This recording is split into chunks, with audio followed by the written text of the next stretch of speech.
Earlier today, I spoke with Dr. Alex Del Carmen, an associate professor for criminal justice, about COVID-19 outbreaks at prisons and whether some inmates should be released. Dr. Del Carmen, thanks for joining us tonight. The spread of the coronavirus has really become an issue lately in prisons, even here in the tri-state. Some are calling for some inmates to be released from prison. In your opinion, is that the right answer? Well, it's hard to say what the right answer really is, right? On the one hand, we look at the humane side of things and being able to say, look, we've got a whole bunch of inmates in prison that are likely going to get sick, and some of them may actually die. So the Constitution very much still applies to them from the standpoint of being afforded the protections that the Constitution gives to everyone. On the other hand, you also, those of us that are in society don't want to see violent prisoners being released for the sake of being released. So like everything else in life, it's a 50-50 type of response. Yeah, if some are released, what sort of selection process should be in place?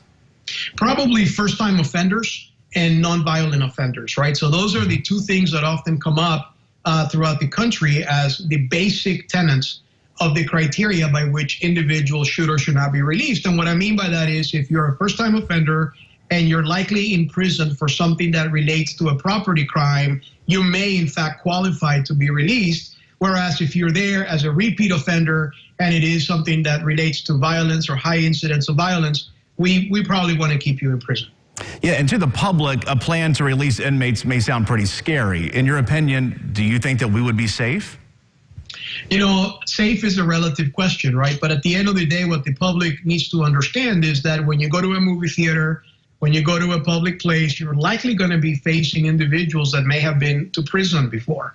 And that's something that most of us don't really realize, right? The fact that we are, inmates and former inmates are in our midst. So at the end of the day, the real question is, who really feels safe, right? And I argue as a criminologist that what scares me the most is the people that have never been caught versus those that are actually have served time in prison. Yeah, good point.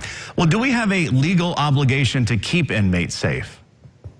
Absolutely. Look, at the end of the day, there are some rights that are removed once the individual is convicted, for instance, of a felony. But the basic tenets of the U.S. Constitution still protect individuals behind bars. They still deserve due process. They deserve to be in a humane condition. And they also, part of their punishment is not to get COVID-19 and get sick, right? So at the end of the day, we have to protect them and keep them safe, but not at the expense of society and those members of society that have not engaged in a criminal activity.